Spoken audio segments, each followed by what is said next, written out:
2022 में मुझे एक यूएस फर्म से ऑफर आया, एक ऐसा काम जो मैं सालों से करना चाहता था, लेकिन उस वक्त मुझे ये नहीं पता था कि ये सिर्फ एक जॉब नहीं थी, बल्कि एक अपॉर्चुनिटी थी to save lakhs in tax in disguise. आज मैं तुम्हें जो बता रहा हूँ, वो चीज़ शायद तुम्हारे नेक्स्ट जॉब अपॉर्चुनिटी के देखने के नज़रिए को कम्प्लीटली बदल के रखे। बहुत सारे लोग जानते होंगे ये feeling, international job, international clients, dollar में पेमेंट्स, घर से काम, कम्प्लीटली रिमोट। मैं भी वही चाहता था। 2022 में वही हुआ।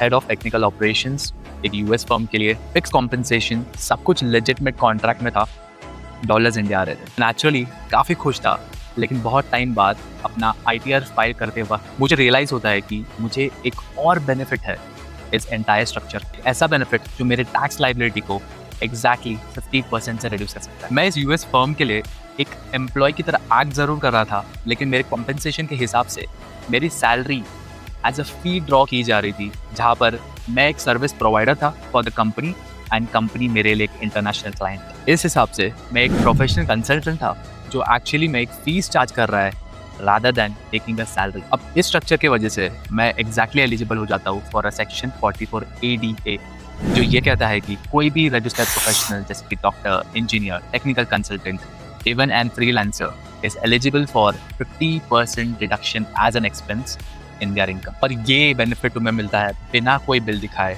बिना कोई रिसीट दिखाए, up to 75 lakh rupees a year. अब इसे प्रैक्टिकली समझो। लेट्स से मैं 24 lakh rupees as a fee draw करता हूँ from the company I am working for. अब सेक्शन 44 ADA लगाने के बाद मेरी टैक्सेबल इनकम एग्जैक्टली 50% हो जाएगी, विच इज 12 लाख रुपीज, क्योंकि बाकी के 12 लाख तो मैं एज एग्जम्पशन ले लूंगा फॉर माई एक्सपेंसेस। अब इसके बाद का सिनेरियो तो तुम्हें भी पता है, 12 लाख पे कोई भी टैक्स नहीं है अंडर न्यू रेजिम में, यानी कि अगर मैं 24 लाख कमाता हूँ तो मैं जीरो टैक्स पे करता हूँ यूजिंग दिस स्ट्रक्चर। चलो अब एक एक्सट्रीम एग्जांपल लेते हैं। लेट्स से मैं 24 लाख नहीं 75 लाख रुपीज ड्रॉ करता हूँ, जो सेक्शन 44 ADA की एग्जैक्टली फुल लिमिट है। अब एक traditional Indian employ 75 lakh rupees पे 20 लाख रुपीज तक का टैक्स भरेगा, अज्यूमिंग कि वो न्यू रेजिमे के अंदर फाइल कर रहा है। लेकिन एक कंसल्टेंट के स्ट्रक्चर के हिसाब से उसे 50% का रिडक्शन मिलेगा, which is 37.5 lakh rupees, and the tax would be just 7 lakh. एक ही इनकम, एक ही साल, 13 लाख का फर्क, एंड दोनों सिनेरियोस लीगल है। इन्फॉर्मेशन अगर अच्छी लगी तो सेव कर लो इसे। मिलते हैं फिर नेक्स्ट रील पर।